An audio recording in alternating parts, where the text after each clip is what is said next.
সংসারে যখন সাফল্যের পথে আপনি অগ্রসর হবেন, তখন আপনার পরিশ্রম, একাগ্রতা, সাহসের সাথে সাথে সমাজের মানসিকতাও সহ্য করতে হবে।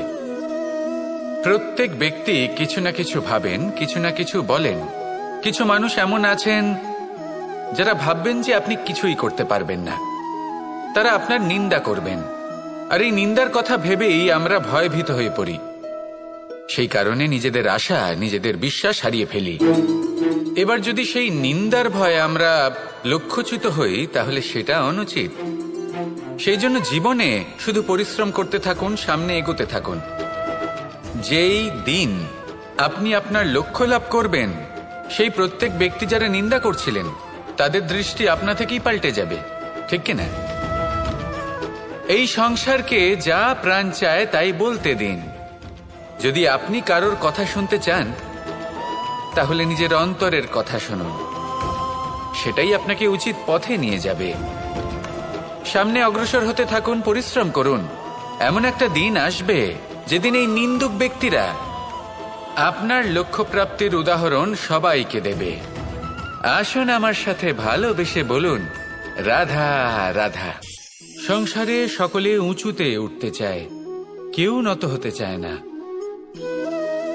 সবাই এটা মনে করে যে নত হওয়ার অর্থ হলো তাদের আত্মসম্মান এবং অহংবোধের বিরুদ্ধাচরণ করা। তাদের মনে হয় যে যদি আমরা নত হই, সংসার আমাদের দুর্বল মনে করবে, তাদের শৌর্য এবং তাদের ব্যক্তিত্বের অপমান হবে। কিন্তু এটা কি সত্যি? প্রত্যেকবার নত হওয়ার অর্থ কি সম্মানহানি হওয়া? কখনোই নয়। আপনি নিজের জীবনকেই দেখে নিন। আপনার কোনো অমূল্য জিনিস যদি নিচে পড়ে যায়, তাহলে তাকে কিভাবে তোলেন? সেই বস্তুকে তোলার জন্য আপনাকে নত হতেই হবে। আপনি বড়দের আশীর্বাদ কিভাবে লাভ করেন? আপনি নত হয়ে তবেই তাদের আশীর্বাদ লাভ করতে পারেন, তাই না? ভেবে দেখুন, আপনি একটা পথে হাঁটছেন, আপনি দেখতে চাইছেন যে আপনি সঠিক পথে হাঁটছেন কিনা, পায়ের নিচে কাঁটা পড়ে আছে কিনা। কিভাবে দেখবেন? আপনাকে সেই মাথা নত করেই দেখতে হবে। এর অর্থ কি? অর্থ খুব সহজ। প্রত্যেকবার নত হওয়া অনুচিত নয়, সেটা কোনোভাবেই সম্মানহানি নয়। পরিস্থিতি অনুসারে এবং যেখানে প্রয়োজন আপনি নত হতে শিখে গেলে আপনি অনেক কিছুই লাভ করতে পারবেন। জ্ঞান, মান, গুণ, বিশ্বাস। সেই জন্য প্রয়োজন এবং পরিস্থিতি অনুসারে নত হতে শিখুন, এতে অনুচিত কিছুই নেই। আত্মসম্মান থাকা অত্যন্ত প্রয়োজনীয়, কিন্তু তা যেন কখনো অহংকারে পরিণত না হয়। এই বিষয়ে অবশ্যই নজর রাখবেন এবং আমার সাথে ভালোবেসে বলবেন, রাধা রাধা। আমরা জীবনে চলতে চাই, সামনে এগোতে চাই, কিন্তু কখনো কখনো এমন হয় যে আমরা আমাদের লক্ষ্য দেখতেই পাই না। আমরা চিন্তিত হয়ে পড়ি, ব্যতীত হয়ে পড়ি, আমরা কিছু বুঝতেই পারি না। এই মন অশান্ত হয়ে যায়। কিন্তু যদি আপনি থেমে যান, তাহলে নিজের পথ এবং নিজের লক্ষ্য থেকে সরে যাবেন। সেই জন্য চলতে থাকুন, থামবেন না। যতদূর পারবেন চলতে থাকুন, যতদূর দৃষ্টি যাচ্ছে চলতে থাকুন। তারপরেই দেখবেন পরবর্তী পথ আপনা থেকেই আপনার সামনে আসবে। কারণ আপনার দৃষ্টির সীমা থাকতেই পারে, দৃষ্টিভঙ্গির সীমা নেই। আপনার পথের সীমারেখা থাকতেই পারে, কিন্তু সেই পথে চলার সাহসের সীমা নেই। সেই জন্য নিজেকে অসীমিত করে তুলুন। এই সীমারেখা আপনা থেকেই দূর হয়ে যাবে, লক্ষ্য নিজে থেকেই দেখতে পাবেন, আর এই মন সুপ্রসন্ন হয়ে বলবে, রাধা রাধা। মানুষ সবসময় চায় যে তার জীবনে যেন কখনো কোনো সমস্যাই না আসে। সে চায় তার জীবন যেন শুধুমাত্র শান্তি এবং সুখের দ্বারা পূর্ণ থাকে। কিন্তু এই চাহিদা অনুচিত কিছু নয়। আমরা সবাই এটাই চাই যে জীবনে সুখ থাক, শান্তি থাক। কিন্তু এই কথা সবসময় মনে রাখবেন, যে সূর্য উদিত হন সংসারকে প্রকাশমান করেন, দুপুরবেলায় সংসারকে রৌদ্র প্রদান করেন, সন্ধেবেলায় তাকেও অস্ত যেতে হয়। এবার আমাদের জীবন চক্র কিছুটা এরকমই। কোনো কিছুই চিরকাল একরকম থাকে না। কখনো এই নদীকে দেখুন, যা বয়ে চলেছে। এই নদী যা বয়ে চলেছে তার পথেও অনেক বিপদ আসে। বড় বড় পাথরের সম্মুখীন হয়ে তাকেও সামনে এগিয়ে যেতে হয়। একটি পুকুর যা চারদিক থেকে ঘেরা, তার জীবনে কিন্তু কোনো সমস্যা নেই। কিন্তু এই সংসারে পুকুরের পুজো করা হয় না, পুজো করা হয় নদীকে। মনে রাখবেন, সমস্যার ঊর্ধ্বে তিনি উঠতে পারেন যিনি সমাধি লাভ করেছেন, যিনি এই সংসারেই নেই। যিনি এই সংসারে আছেন এবং জীবিত আছেন, তার জীবনের সমস্যা হলো শ্বাসবায়ুর মতোই গুরুত্বপূর্ণ। আসুন আমার সাথে ভালোবেসে বলুন, রাধা রাধা। বিন্দু বিন্দু জলেই সাগর নির্মাণ হয়। এবার এই কথা আমরা সকলে জানি। আপনি কি এই কথাটা জানেন যে ছোট ছোট সুখের দ্বারাই বড় সুখ লাভ করা যায়? একজন বাবাকে দেখুন, সন্তানের জন্ম থেকে তার যুবক হওয়া পর্যন্ত তার সাথে ছোট ছোট সুখ যাপন করেন। এই ছোট ছোট সুখগুলি তাদের প্রেমের সম্পর্কে গভীরতা নিয়ে আসে, এবং প্রেমের এই গভীরতা তাদের জীবনে বড় সুখ নিয়ে আসে। এটা ঠিক সেই রকম যেরকম বিশাল এক সমুদ্রে, গভীর এক সমুদ্রে অমূল্য রত্ন খুঁজে পাওয়া যায়। এটাও ঠিক সেই রকমই। সেই জন্য জীবনে বড় বড় সুখের খোঁজ করতে গিয়ে সময় নষ্ট করবেন না। এই যে ছোট ছোট সুখ আছে, এগুলোকে যাপন করা শুরু করুন, এগুলোর আনন্দ লাভ করুন, এগুলো নিয়ে উৎসব পালন করুন। প্রেমের গভীরতা বুঝুন আর এই গভীর প্রেমে মন নিমজ্জিত করুন। তারপরে দেখুন, এই মন আর এই জীবন সুপ্রসন্ন হয়ে বলবে, রাধা রাধা। আমরা সবাই জীবনে সুখ লাভ করতে চাই। শুধু জীবনে কেন, জীবনের পরেও আমরা সুখ লাভ করতে চাই। আমরা সকলে স্বর্গের কামনা করি। কিন্তু খুব সহজ একটা কথা, যদি আপনি স্বর্গ লাভ করতে চান তাহলে প্রথমে মৃত্যু লাভ করতে হবে। আপনি যদি প্রাণই না দেন তাহলে আপনি স্বর্গ লাভ কিভাবে করবেন, তাই না? শুধু এই ছোট্ট একটা বিষয় দ্বারা আমরা জীবনে অনেক কিছুই শিখতে পারি। যদি আপনার কোনো লক্ষ্য থাকে, কোনো মনোবাঞ্ছিত স্থান থাকে, কোনো বড় কাজ আপনি করতে চান, তাহলে সেই সবই হবে। কিন্তু শুধুমাত্র কামনা করলে হবে না, আপনাকে কর্ম করতে হবে, নিরন্তর প্রয়াস, পরিশ্রম, পথ খুঁজতে হবে, সামনে অগ্রসর হতে হবে। কখনো অসফল হলে তার কারণ খুঁজতে হবে, বিপদের সম্মুখীন হতে হবে, অন্তর থেকে নিজের শক্তি বাড়িয়ে তুলতে হবে। তবেই আপনি নিজের লক্ষ্য লাভ করতে পারবেন, মনোবাঞ্ছিত স্থান পাবেন। মহান নদী গঙ্গা একটি বিন্দু দ্বারা শুরু হয়, ধীরে ধীরে অগ্রসর হয়। কোনো পাথরে ধাক্কা খেলেও সে থামে না, বরং এগোতেই থাকে। তারপরেই সে মহান নদী গঙ্গা হয়ে উঠতে পারে। পরিশ্রম করুন, লক্ষ্য লাভ করুন, আর আমার সাথে ভালোবেসে বলুন, রাধা রাধা। এই সংসারে জয়লাভ করার জন্য, সাফল্য লাভের জন্য শক্তি, ধৈর্য, সাহস, মিত্রদের সঙ্গ, এই সব ছাড়া আর কি আছে যা অত্যন্ত প্রয়োজনীয়? বিশ্বাস। সত্যি কথা বলতে এই বিশ্বাস অত্যন্ত অমূল্য, কিন্তু এটা দুদিক খোলা তলোয়ারের মতো। এটা আপনাকে বলশালীও করে তুলতে পারে, শক্তিশালীও করে তুলতে পারে, আবার দুর্বলও করে তুলতে পারে। কিভাবে? যদি আপনি শুধুমাত্র অন্যের উপরে বিশ্বাস করেন যে ওনারা সবাই আমাকে সামলে নেবেন, আপনার বিশ্বাস শুধুমাত্র অন্যের উপর, আর সেই বিশ্বাসের ভিত্তিতে আপনি কর্ম করেন, তাহলে আপনি দুর্বলই হয়ে উঠবেন।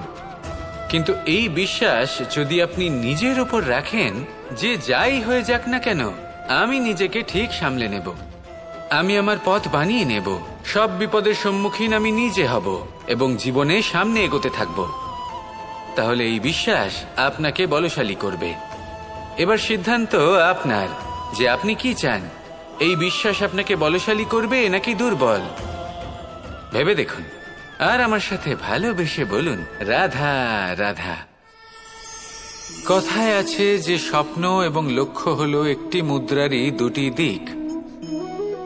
যতক্ষণ না স্বপ্ন দেখছেন ততক্ষণ বুঝবেন কি করে আপনার লক্ষ্য কি? স্বপ্ন দেখে যদি নিজের লক্ষ্য বুঝতে পারেন, সেটা পেতে চান, তবেই সেটা লাভ করতে পারবেন। কিন্তু স্বপ্ন এবং লক্ষ্য এই দুইয়ের মধ্যে একটা ভারসাম্য রয়েছে, যেটা বজায় রাখা প্রয়োজনীয়। একে আমরা বলে থাকি পরিশ্রম। দেখুন, যদি আপনি স্বপ্ন দেখতে চান, তাহলে পরিশ্রম ত্যাগ করে নিদ্রা লাভ প্রয়োজন। কিন্তু যদি আপনি লক্ষ্য লাভ করতে চান, তাহলে আপনাকে নিদ্রা ত্যাগ করে পরিশ্রম করতে হবে। তাই আলস্য ত্যাগ করুন এবং সিদ্ধান্ত নিন যে আপনি কি চান। আপনার জীবনের এই তুলাদণ্ডে স্বপ্নের পাল্লা ভারী হওয়া প্রয়োজন নাকি লক্ষ্যের? আমার মতে এই দুইয়ের মধ্যে যদি ভারসাম্য বজায় রাখেন, তবে পথ নিজে থেকেই সামনে আসবে। শুধু সেই পথে অগ্রসর হতে থাকুন এবং আমার সাথে ভালোবেসে বলুন, রাধা রাধা। বস্ত্র আমাদের সকলের প্রিয়। এটা আমাদের জীবনযাপনের জন্য প্রয়োজনীয়। আমরা সবসময় চেষ্টা করি সেই বস্ত্র পরতে যা পরলে আমাদের দেখতে ভালো লাগে। কিন্তু কখনো এই কথা ভেবে দেখেছেন যে কিছু বস্ত্র যদি স্বচ্ছ হয়, তাহলে তা পুরনো হলেও দেখতে ভালো লাগে? ঠিক তেমনই, যেমন কোনো খাবার যদি মশলাদার না হয়, অত্যন্ত সুস্বাদু নাও হয়, কিন্তু যদি তা গরম হয়, টাটকা হয়, তাহলে খেতে ভালোই লাগে। ঠিক সেইভাবেই যদি কোনো ব্যক্তি সুন্দর নাও হয়, কিন্তু তার কথা খুবই মধুর হয়, তাহলে সেই ব্যক্তি সকলের প্রিয় হয়। কোনো ব্যক্তি যদি ধনবান নাও হন, কিন্তু তিনি যদি গুণী হন, তাহলে এই সংসারে সম্মান লাভ করেন। সেই জন্য কখনো এই বিষয়ে দুঃখ পাবেন না যে আপনার কাছে ভৌতিক স্বাচ্ছন্দ্য নেই। আপনার কাছে সবথেকে বড় বস্তু, সবথেকে মূল্যবান বস্তু যেটা আছে, সেটা হলো আপনার আত্মা, আপনার মন, আপনার বিচারধারা, আপনার গুণ, আপনার কথা। এগুলো সবসময় শুভ রাখুন এবং সবসময় নিজের সাথে রাখুন। এই জীবন সফল হবে এবং প্রেমময় হয়ে বলে উঠবে, রাধা রাধা। ছোটবেলা থেকেই আমি গরু চড়িয়ে অভ্যস্ত, সেই জন্য সকলে আমাকে গোপাল নামে ডাকত। কিন্তু গোপাল হয়ে আমি একটা অমূল্য শিক্ষা লাভ করেছি। আমি দেখেছি যে গৌশালাতে অনেক বাছুরের মধ্যে একটি গাই তার নিজের বাছুরকে অবশ্যই চিনে ফেলে। যেখানে সমস্ত বাছুর একই রকম দেখতে এবং প্রত্যেকের স্বরও সমান, তারপরেও সকল বাছুরের মধ্যে নিজের বাছুরকে ঠিক চিনতে পেরে যায় এবং তার সাথেই থাকে। ঠিক এইরকমই কিছুটা হয় আমাদের কর্ম এবং তার কর্মফল। আপনি সবার মাঝে থেকেও কোনো কর্ম যদি করেন, সেই কর্মফল সবার মধ্যে আপনাকে চিনে ফেলবে এবং আপনার সাথেই থাকবে। তাই যখনই কর্ম করবেন, ভেবে চিন্তে করবেন। কোনো কর্ম করার আগে একবার ভেবে দেখুন, তাহলে জীবনে বারংবার অনুতপ্ত হতে হবে না। কারণ বিষয়টা কিছুটা এরকম যে এই সংসারে আপনি কাল, কর্মফল এবং সময়, এই তিনের হাত থেকে কখনো লুকোতে পারবেন না, কখনো পালাতেও পারবেন না। আসুন আমার সাথে ভালোবেসে বলুন, রাধা রাধা। জন্ম এবং মৃত্যু, একটি হলো জীবনের সূত্রপাত, আরেকটি জীবনের সমাপ্তি। এটা হলো একটি চক্র এবং প্রত্যেক চক্রের মতোই এটাও যেখান থেকে শুরু হয় সেখানে এসেই সমাপ্ত হয়। অর্থাৎ প্রত্যেক ব্যক্তি যারা জন্ম নিয়েছেন, তার জন্মের সাথে এটা সুনিশ্চিত হয়ে যায় যে তার মৃত্যু হলো অবশ্যম্ভাবী। এই সংসারে এমন কিছুই নেই যা চিরকালের মতো থেকে যায়। এবার এটা আমরা সবাই জানি। আমাদের কাছে যে জীবনটা আছে, যেটা আমরা যাপন করতে পারি, সেই সময়কালে আমরা কি করতে পারি সেটা গুরুত্বপূর্ণ। এমন কিছু করুন যার ফলে মৃত্যুর পরেও আপনি অমর হয়ে থাকবেন। আমাদের কথা, আমাদের কর্ম এই সংসারে প্রেরণা প্রদান করতে পারে। আর যদি আমরা প্রেরণা নাও জোগাতে পারি, তাও এই সন্তোষ বোধ যেন থাকে যে আমরা আমাদের জীবন ব্যর্থ হতে দিইনি। এই জীবন যাপন করার ইচ্ছেতেই আমরা সময় ব্যর্থ করে দিই। আর এই জীবনকে যাপন করার সর্বশ্রেষ্ঠ উপায় হলো এটাই যে কখন আমাদের মৃত্যু হবে, কিভাবে আমাদের মৃত্যু হবে, এই চিন্তা ত্যাগ করে যেন আমরা বর্তমানে বেঁচে থাকি, আজকে বেঁচে থাকি, আজকে দাঁড়িয়ে কর্ম করি এবং আজ যে সংকট সামনে তার সম্মুখীন হই। ভবিষ্যতের পথ নিজে থেকেই উন্মুক্ত হবে। আপনার জীবনে অনেক বড় বড় বিপদরূপী পাথর আসবে। সেই পাথরগুলিকে এতটাই দুর্বল করে দিন যাতে সেই পথ আপনি অগ্রসর হওয়ার পরে আপনার পেছন পেছন যে সেই পথ দিয়ে আসবেন তিনিও যেন সহজেই পাথর চূর্ণ করে সামনে অগ্রসর হতে পারেন। মনে রাখবেন, আপনার প্রচেষ্টারও একটা মাহাত্ম্য আছে। যদি আপনি কোনো কেল্লার শিখরে পতাকা উত্তোলন নাও করতে পারেন, তাহলেও আপনার প্রচেষ্টার যে মাহাত্ম্য তা কখনো কমে যাবে না। সেই জন্য প্রচেষ্টা করতে থাকুন আর আমার সাথে ভালোবেসে বলুন, রাধা রাধা। মানুষের একটি সমস্যা আছে যে মানুষ সাফল্যকে মাপতে থাকেন, লক্ষ্যপ্রাপ্তিকে মাপতে থাকেন এবং তার তুলনা করতে থাকেন যে ও এত কিছু পেল আর আমি পেলাম না, ওর কাছে এত কিছু আছে কিন্তু আমার কাছে নেই। এই তুলনা করার জন্য ওনারা দুঃখী হয়ে পড়েন, নিরাশ হয়ে পড়েন। তাই আমি একটা প্রশ্ন করছি যে এটা কি উচিত? এই সংসারে আপনি কি নিয়ে তুলনা করবেন, যেখানে সূর্যদেব চন্দ্রমা দুজনেই আছেন, দুজনেই হলেন বিশেষ, দুজনেই নিজ নিজ সময়ে উদিত হন। এদের মধ্যে একজন না থাকলে তাহলে আমাদের জীবন কঠিন হয়ে পড়বে। ঠিক সেইভাবেই আপনি যদি একটা বড় রেখা অঙ্কন করেন তাহলে অন্য রেখাটি ছোট হয়ে পড়ে না, সে তেমনই থাকে যেমনটা সে ছিল। আপনার অস্তিত্ব কখনো ছোট বা বড় হতে পারে না। শুধু তুলনা করার জন্য আপনার এটা মনে হতে পারে। যদি আপনি যুদ্ধ করতে চান, আপনার তলোয়ারের প্রয়োজন পড়বে। যদি বস্ত্র তৈরি করতে চান, এত বড় তলোয়ার দিয়ে কিছুই হবে না, তখন প্রয়োজন পড়বে একটা ছোট্ট সূচের। তাই তুলনা করবেন না, না নিজেকে ছোট মনে করবেন না অন্য কাউকে। সবার সাথে সহযোগিতা করুন, আর যদি তুলনা করতেই হয় নিজের সাথে করুন, যে কাল আমি কেমন ব্যক্তি ছিলাম, আজ কি তার থেকে শ্রেষ্ঠ হয়ে উঠতে পেরেছি। ভেবে দেখুন ভবিষ্যতে গিয়ে আপনি কতটা শ্রেষ্ঠ ব্যক্তি হতে পারেন। আসুন আমার সাথে ভালোবেসে বলুন, রাধা রাধা। মানুষ বলে থাকেন যে জীবনে সময়ের পূর্বে এবং ভাগ্যের থেকে বেশি কিছুই পাওয়া যায় না। এটা যার যার নিজের বক্তব্য। আমি বলবো এই সময় আসলে কি? এই সময় হলো যাতে যুগ যুগান্তর নিহিত আছে, যার মধ্যে দিন আছে, মাস আছে, বছর আছে, ঠিক কিনা? বাস্তবে আপনার কাছে সময় কতটা আছে যা আপনি সদ্ব্যবহার করতে পারেন?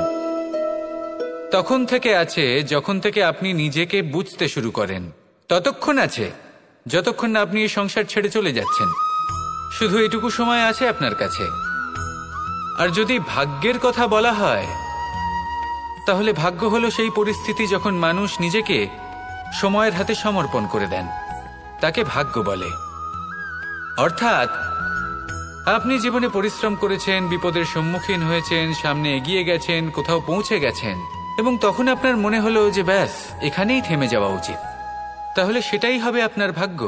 যদি ভাগ্যের কথা বলা হয়, তাহলে বলবো সত্যবানের ভাগ্যে মৃত্যু লেখা ছিল, কিন্তু সাবিত্রীর কর্ম তাকে পুনর্জীবিত করে তুলেছিল। অর্থাৎ এই ভাগ্য বদল করা সম্ভব কর্ম এবং পরিশ্রমের দ্বারা। ভেবে দেখুন, রাবণ মাতা সীতাকে হরণ করেছিল। যদি শ্রীরাম সেটাকে ভাগ্য বলে মেনে নিতেন, তাহলে কখনো ভাগ্য বিধাতা হয়ে উঠতে পারতেন না। ভাগ্য হলো একটা বাঁধন যেটাকে ভেঙে ফেলা খুব প্রয়োজনীয়। নিজের লক্ষ্যের কাছে পৌঁছতে হবে। হতেই পারে এই লক্ষ্য হলো পরমাত্মার কাছে পৌঁছে যাওয়া। আপনি যদি পরমাত্মার কাছে পৌঁছতে নাও পারেন, তাও সেই পথে কিছুটা অগ্রসর হতে পারছেন, তাই না? তাহলে ভাগ্যের এই বাঁধন ভেঙে ফেলুন, নিজের কর্মের দ্বারা নিজের প্রারব্ধ গড়ে তুলুন এবং আমার সাথে ভালোবেসে বলুন, রাধা রাধা। এই সংসারে নির্মাণের বিষয়ে জ্ঞান লাভ করার পূর্বে ধ্বংসের বিজ্ঞান বুঝে নেওয়াও খুব প্রয়োজনীয়। যখনই আমরা ব্যায়াম করি তখন কি হয়? আমাদের পুরনো মাংসপেশি নষ্ট হয়ে যায় এবং সেই মাংসপেশির স্থানে আমরা নতুন মাংসপেশির নির্মাণ করে থাকি।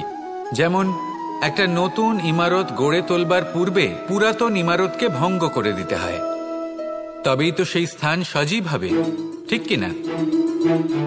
এবারে জ্ঞান এবং বিজ্ঞান ছাড়াও এমন কিছু আছে যা কিনা অত্যন্ত গুরুত্বপূর্ণ। তা হলো সীমা পার করে যাওয়া। এই যে সীমা, এই যে নিয়ম, তা মানুষের জন্যই বানানো, তাকে নিয়ন্ত্রণ করার জন্য তৈরি করা হয়েছে। এমন অনেক সীমা, এমন অনেক নিয়ম মানুষের জন্য অত্যন্ত মঙ্গলকারী। কিন্তু কিছু এমন সীমা আছে, কিছু এমন নিয়ম আছে যা মানুষের লঙ্ঘন করে যাওয়া অতি আবশ্যক। যতক্ষণ না এই সীমা লঙ্ঘন করছেন, নিজের নতুন অস্তিত্বকে খুঁজেই পাবেন না, সেই স্থানে পৌঁছতেই পারবেন না যেখানে সংসার তাকে চিরস্মরণীয় করে রাখবে। সেই জন্য জীবনে যাই করবেন, সীমা অতিক্রম করে যান। যদি পরিশ্রম করেন তাহলে সীমা অতিক্রম করে পরিশ্রম করুন। যদি লক্ষ্যের দিকে অগ্রসর হন তাহলে সীমা অতিক্রম করে অগ্রসর হন।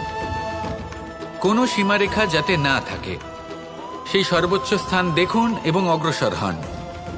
এই সংসারে অগ্রসর হওয়ার জন্য এই সীমারেখা বুঝে নেওয়া এবং তা অতিক্রম করার জ্ঞান লাভ করা প্রয়োজনীয়। আসুন আমার সাথে ভালোবেসে বলুন, রাধা রাধা। আমরা সবাই এই সংসারে সূর্যের মতো হয়ে উঠতে চাই, সূর্যের মতো তেজস্বী, প্রকাশময়, যশস্বী। সূর্যের মধ্যে এতটাই তেজ থাকে যে সবাই তার সামনে নত হয়ে থাকে। সেই কারণেই সূর্যকে যশদানের গ্রহ বলা হয়। আমরা সবাই সূর্যের মতো উজ্জ্বল হতে চাই, কিন্তু তার জন্য সূর্যকে প্রত্যেক দিন জ্বলতে হয়। এই সংসারে শুভ ভাব, পবিত্রতা নিয়ে আসার জন্য, প্রকাশ ছড়িয়ে দেওয়ার জন্য সূর্যকে প্রত্যেক দিন অস্তও যেতে হয়, আবার উদিতও হতে হয়। প্রত্যেক দিন জ্বলতে হয়। সূর্য একদিনের জন্য অবকাশ লাভ করেন না। আর যদি অবকাশ পেতেন তাহলে সূর্যকে আর সূর্য বলা হতো না, তাই না? সেই জন্য আপনি যদি সূর্যের মতো হয়ে উঠতে চান, সেই রকম উজ্জ্বল হতে চান, তেজস্বী হতে চান, তাহলে সূর্যের মতো জ্বলতে হবে, অর্থাৎ অগাধ পরিশ্রম করতে হবে। আসুন আমার সাথে ভালোবেসে বলুন, রাধা রাধা। যদি আমি স্থির করি, যদি নিশ্চিত করি একটা মূর্তি গড়ে তুলব, আর কিছুক্ষণ সেই কাজটা করে আবার কিছুক্ষণ পরে বন্ধ করে দিই, আবার কিছুক্ষণের জন্য কাজটা করে আবার সেই কাজ বন্ধ করে দিই, আবার কিছুক্ষণের জন্য কাজটা করে বলি ক্লান্ত লাগছে, কিছুক্ষণের জন্য বিশ্রাম নিয়ে নিই, যদি এইভাবে আমি কাজটা করি তাহলে কি এই কাজ উচিত সময় এবং উচিতভাবে সম্পন্ন হবে? কখনোই নয়।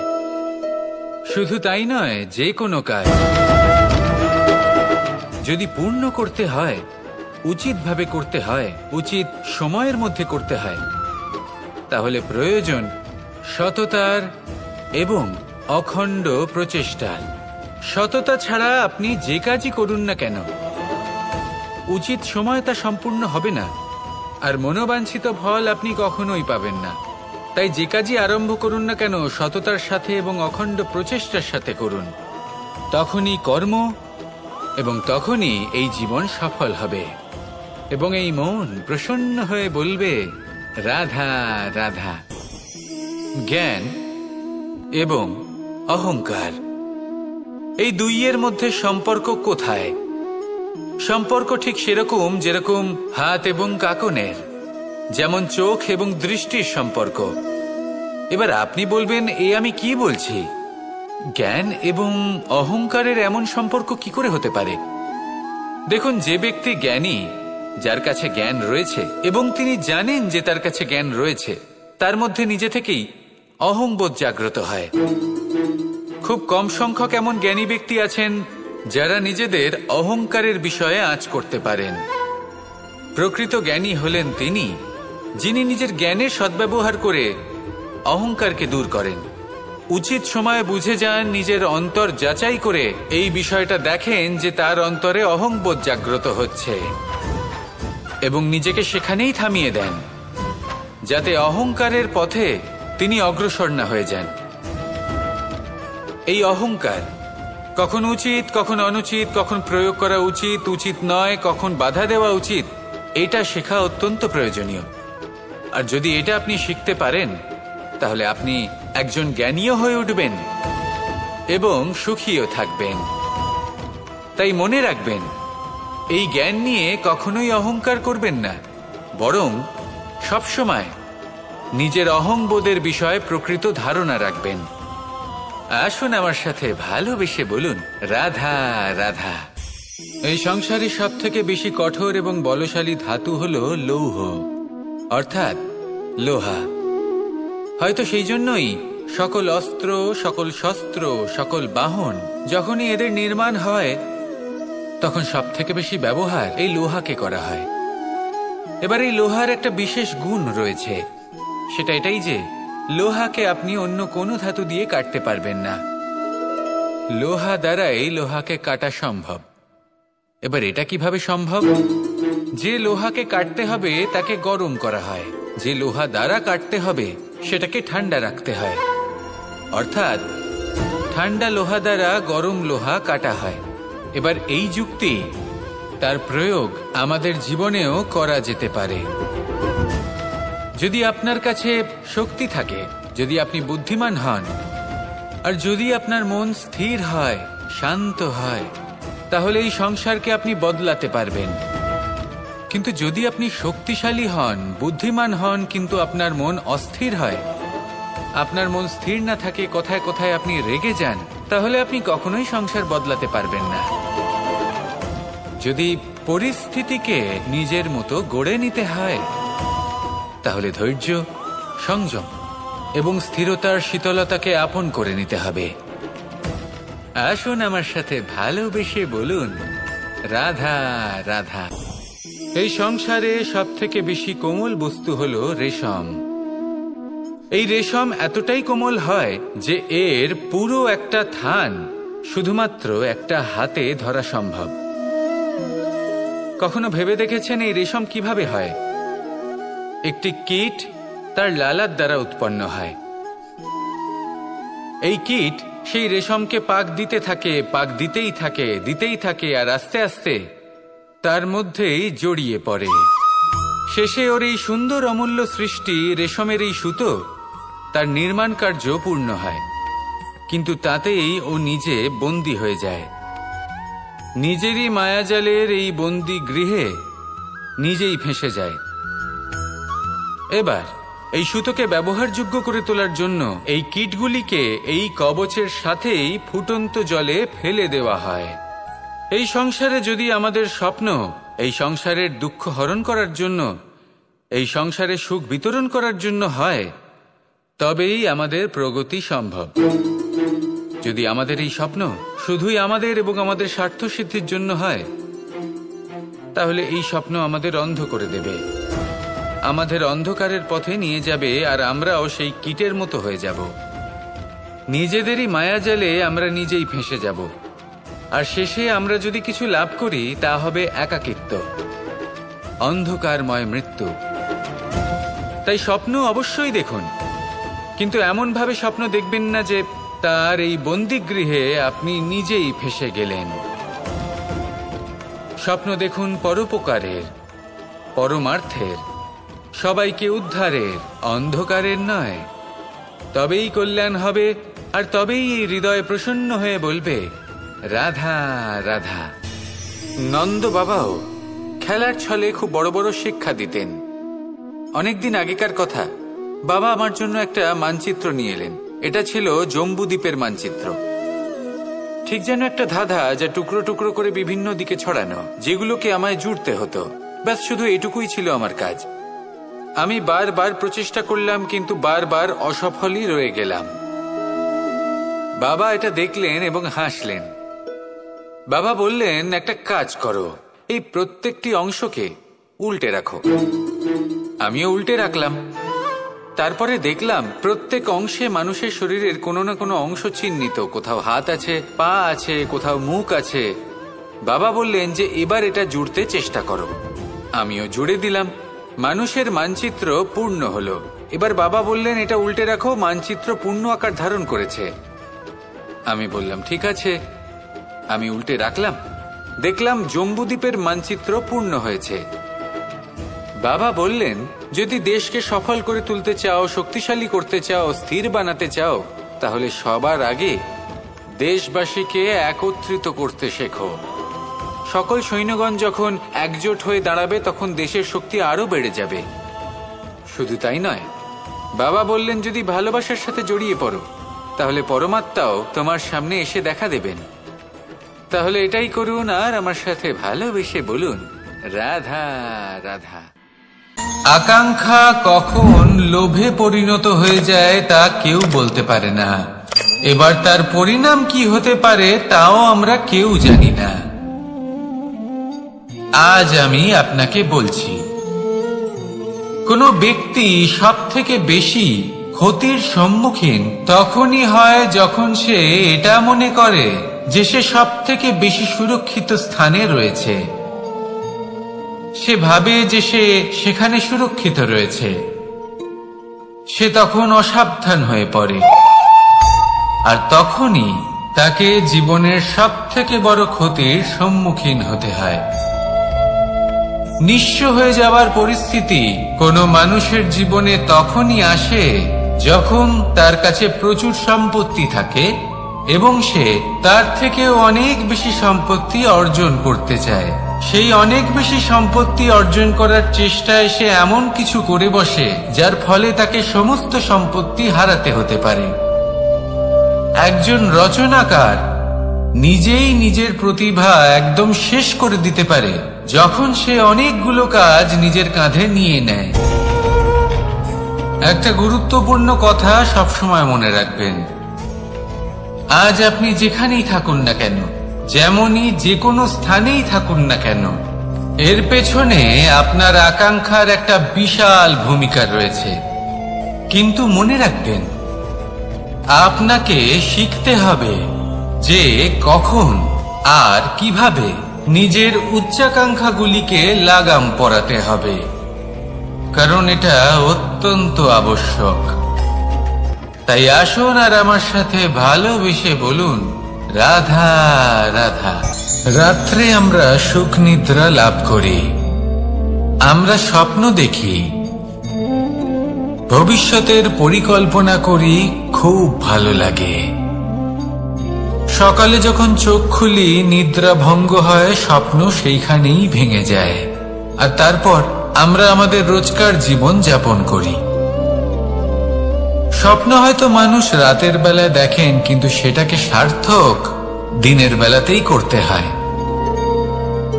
রাতে মধুর বাতাসের নিচে কোমল শয্যায় শুয়ে মাতার গলায় মিষ্টি গান শুনতে শুনতে নিদ্রায় আচ্ছন্ন হওয়া, স্বপ্ন দেখা, ভবিষ্যতের পরিকল্পনা করা বড়ই সরল। কিন্তু সকালবেলায় সময় মতো উঠে সূর্যের তাপ সহ্য করে, সেই উষ্ণতা সহ্য করে সর্বাঙ্গ ঘেমে গিয়ে নিজের পথ খুঁজে বের করা, সেই পথে অগ্রসর হওয়া, বাধা বিপত্তি এসবের সম্মুখীন হওয়া, আর তারপর লক্ষ্য লাভ করা, এগুলো কঠিন কাজ। এ হলো অত্যন্ত কঠিন কাজ। যদি আপনি চান যে স্বপ্ন আপনি দেখেছেন তা সত্যি হোক, তাহলে দিনের বেলায় আপনাকে বেরিয়ে কর্ম করতেই হবে, পরিশ্রম করতেই হবে। মনের এই চক্ষু দিয়ে স্বপ্ন দেখা সম্ভব, কিন্তু যদি আপনি বুঝতে পারেন যে এই স্বপ্নই হলো আপনার লক্ষ্য, তাহলে তাকে সার্থক করতে শুধুমাত্র পরিশ্রম দ্বারাই করতে হবে। তাহলে পরিশ্রম করুন আর আমার সাথে ভালোবেসে বলুন, রাধা রাধা। মানুষের জীবনে তিনটি গুণ অত্যন্ত প্রয়োজনীয়: শ্রদ্ধা, বিনম্রতা, যোগ্যতা। যদি জ্ঞান লাভ করতে চান তাহলে শ্রদ্ধার প্রয়োজন, যদি মান লাভ করতে চান তাহলে স্বভাবে বিনম্র হওয়া প্রয়োজন, আর যদি মনোবাঞ্ছিত স্থান লাভ করতে চান তাহলে যোগ্যতার প্রয়োজন। বিষয়টা সহজ। শ্রদ্ধা আপনাকে জ্ঞান দেবে, নম্রতা আপনাকে মান, আর যোগ্যতা উচিত স্থান দেবে। কিন্তু যদি আপনি এই তিনটি গুণ সম্মিলিত করেন, তাহলে এমন কিছু লাভ করবেন যা এই সব কিছুর থেকে অনেক ঊর্ধ্বে। সম্মান। আর এ হলো সেই সম্মান যা প্রত্যেক মানুষের নিজের জীবনে লাভ করতে চেষ্টা করা উচিত, কারণ এই হলো সেই সম্মান যার কারণে আপনি চলে যাওয়ার পরেও এই সংসার আপনাকে ভালোবাসবে আর মনে রাখবে। আসুন আমার সাথে ভালোবেসে বলুন, রাধা রাধা। অনেক সময় আমরা জীবনে অনেক মানুষকে এমন বলতে শুনে থাকি যে আমি অসফল হয়েছি কারণ আমার সময় ভালো যাচ্ছিল না। আমি এই জিনিসটা লাভ করতে চাইছিলাম কিন্তু করতে পারলাম না কারণ আমার সময়টা ভালো যাচ্ছিল না। আমি আমার জীবনে ওই মহান কাজটা করতে চাইছিলাম কিন্তু করতে পারলাম না। কেন? কারণ আমার সময়টা ভালো যাচ্ছিল না। কিন্তু যে মুহূর্তে ভালো সময় আমার জীবনে আসবে আমি সব কিছু প্রাপ্ত করব। এমন প্রায় প্রত্যেকেই বলেন। আসুন একটা কথা বোঝা যাক। একজন মালিকে দেখুন, সে প্রত্যেক দিন গাছের সেবা করে, তাকে জল দেয়, তার যত্ন আত্তি করে। কেন? প্রত্যেক দিন সেই গাছ ফল দেয় না। সঠিক সময় এলে তবেই সেই গাছ ফল দেয়, কিন্তু প্রত্যেক দিন মালি তার সেবা করে, তাকে যত্ন করে। শুধুমাত্র তখন করে না যখন সেই গাছ ফল দিতে সক্ষম। আর যদি মালি গাছের যত্ন প্রতিদিন না করে তাহলে হয়তো সেই গাছ ফল দিতেই পারবে না। এটাই হলো আমাদের জন্য একটা শিক্ষা। যখন সময় আমাদের জন্য অপেক্ষা করে না তখন আপনি সময়ের জন্য কেন অপেক্ষা করছেন?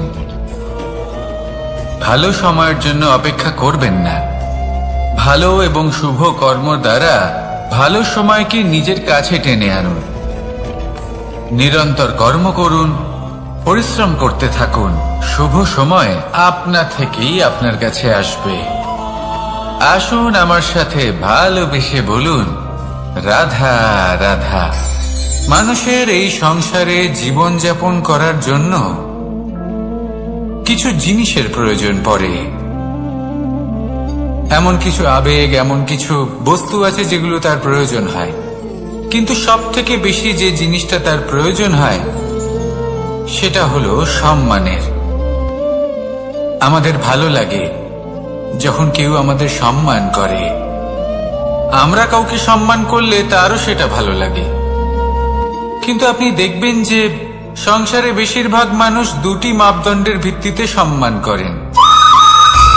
হয় বয়স দেখে করেন বা উপার্জন দেখে, অর্থাৎ সেই ব্যক্তি কতটা উপার্জন করেন। এবার ভেবে দেখুন, এটা আবশ্যক নয় কারোর বয়স যদি বেশি হয় তার বুদ্ধিও ততটাই বেশি হবে। আবশ্যক এটাও নয় যে কোনো ব্যক্তি যদি অত্যন্ত ধনী হন বা তার মনও নির্মল হবে বা তিনি সৎকর্ম করবেন বা এমন কোনো কর্ম করবেন যাতে উনি সম্মান লাভ করতে পারেন। হতে পারে উনি ধনী কিন্তু দুশ্চরিত্র। সেই জন্য বয়স বা উপার্জন দেখে কোনো ব্যক্তিকে সম্মান করবেন না। কর্ম দেখুন। যদি গভীরভাবে ভেবে দেখেন তাহলে দেখবেন যদি কোনো মানুষ কোনো সৎকর্ম করেন তাহলে তার প্রতি হৃদয় থেকে সম্মান জাগ্রত হয়। এটাই হলো সেই সম্মান যা অর্জন করতে হবে। বয়স আজ আছে, কাল আরো বৃদ্ধি পাবে। উপার্জন আজ আছে, কাল সেটা কমে যেতেও পারে। কিন্তু যদি আপনি নিরন্তর শুভকর্ম করতে থাকেন তাহলে আপনি মৃত্যুর পরেও অমর হয়ে থাকবেন। আসুন আমার সাথে ভালোবেসে বলুন, রাধা রাধা। পাপ এবং পুণ্য, এই দুই হলো সংসারের এমন দুই বিন্দু যাকে কেন্দ্র করে এই সংসারের চক্র ঘুরতে থাকে। আমরা যদি কোনো কর্ম বিচার করি হয় পুণ্য নয় পাপের দৃষ্টিভঙ্গি দিয়ে, এটা হয় পুণ্য না হলে পাপ। কিন্তু এই পাপ এবং পুণ্য এই দুই নির্ভর করে প্রত্যেক মানুষের ওপর, তার চিন্তাধারা, তার পরিস্থিতির ওপর। ধরুন এমন একজন মানুষ যিনি অনেক দিন ধরে বনে পথ হারিয়েছেন, অনেক দিন হয়তো উনি কোনো খাবার খাননি। এবার এমন পরিস্থিতি চলে এসছে যে এবার যদি উনি খাবার না খান তাহলে হয়তো জীবিতই থাকবেন না। আর এমন অবস্থায় ওনার সামনে যদি কোনো প্রাণী আসে তাহলে তাকে শিকার করা, এটা কিন্তু তার কাছে পাপ নয়, এটা তো জীবিত থাকার একমাত্র উপায়। এটা তার কাছে পুণ্য সম। আর যদি আমি এমন একজন ব্যক্তির কথা বলি যিনি সরল, যিনি একটি সুখী, শান্ত, সুরক্ষিত জীবনযাপন করছেন, তার কাছে কিন্তু এটা পাপ। এইরকমই এই সংসারে ভিন্ন ভিন্ন পরিভাষা আছে পাপ এবং পুণ্যের। তার মধ্যে যদি আমি আপনাকে একটি সরল পরিভাষা দিই, সেটা হলো, জীবনে যখনই কোনো কর্ম করবেন সেটা নিয়ে একটু ভেবে দেখুন যে এই যে কাজটা আমি করছি, তার ফলে এই যে অন্য মানুষেরা আছেন এই সংসারে, তারা কি দুঃখ পাবেন? যদি তারা দুঃখ পান তাহলে সেটা পাপ।